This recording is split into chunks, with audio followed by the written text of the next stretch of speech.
kind of give your thoughts on what has transpired today.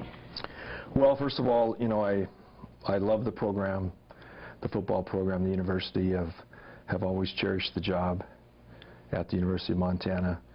I actually wanted both of my children to come to college here. And so I am stunned, I'm shocked, and in light of the fact that Mr. O'Day had a 3-year extension this January, December and January. So I was working under all that premise when we talked to the recruits, when we were in the family homes with their mother and father. You know, they wanted to know who would be coaching at the University of Montana. And I said that our staff would be, we would have a 3-year contract in place. I hired 3 new coaches with that in mind as well. As they interviewed, they all wanted to know that in these times of how transparent our profession is, and I reassured them that we had at least 3 years. I would like to stay here as long as I could, and at this point in time, unfortunately, there were some opportunities that I did not pursue because I felt loyal to that contract, and most importantly, loyal to the players, and that's, I think, why I first got into coaching, was because of the players.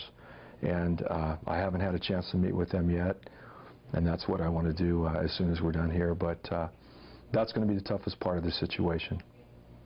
Yeah, we saw Javen Zambrano. Yeah. He wasn't very happy either. He didn't go on camera, but he was. Yeah. You were totally taken by surprise, I assume, at this 9:30 meeting this morning?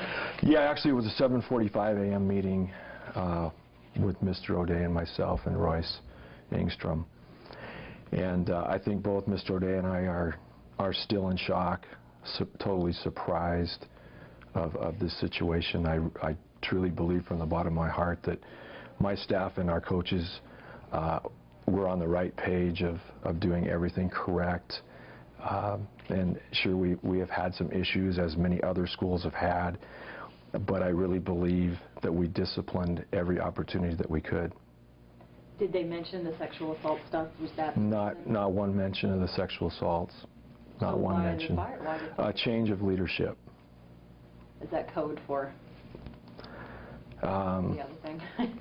I don't know what it is. You know, that would be up to Royce Engstrom, but that was all that was mentioned, a change of leadership. How long was the meeting? Maybe 12 minutes. Maybe. It's effective immediately. Yes. I was going to ask about when you and Jim would get called in for this. Did you see any of this coming? Was there any talk of this? Derek, not one ounce of fiber did I think this was going to happen. I thought it might be in relation to something that was pending with a possible player. That's what I thought it was going to be about. I believe the meeting was called on Monday afternoon or else Tuesday morning for the 7:45 a.m. Thursday morning meeting. So when you got in there, I mean, you kind of touched on it, but the emotions of that with you and Jim both there, what was that mean like? And then what was the meeting after that where you had to tell everybody? What was that like? Well, we had first of all, again, I think both of us were so stunned that, and I think we both still are, that the fact that, you know, you want to really think things through. You don't want to act out on anger or disappointment, because those are not good emotions to make decisions off of. So, you know, shocked is the best term I can use. Then we had a 9:30 a.m.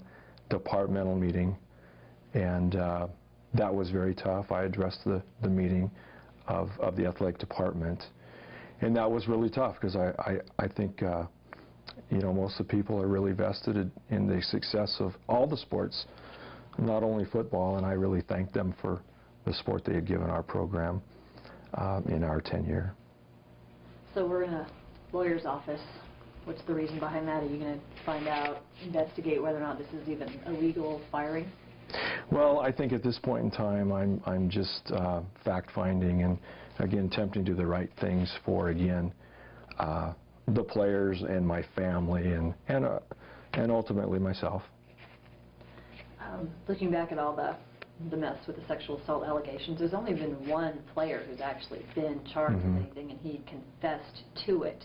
Correct. So it seems to me that, yeah, there's criticism from whoever about maybe how it's been addressed in the past, but even talking to another coach, you guys have recently taken some pretty proactive steps to try to stop that kind of behavior. Can you speak about that? Or Well, we've taken, you know, I think major steps in every form of discipline, even from missing a class, from a class check, to running after practice, for missing a tutor appointment or an academic appointment, all the way to, unfortunately, more serious situations that, and some are alleged, and, you know, I won't know what will happen to those things that happen, and that's really, I cannot comment on any of those things because I don't know. have you gotten calls from any other schools yet? Has the word gotten out about this?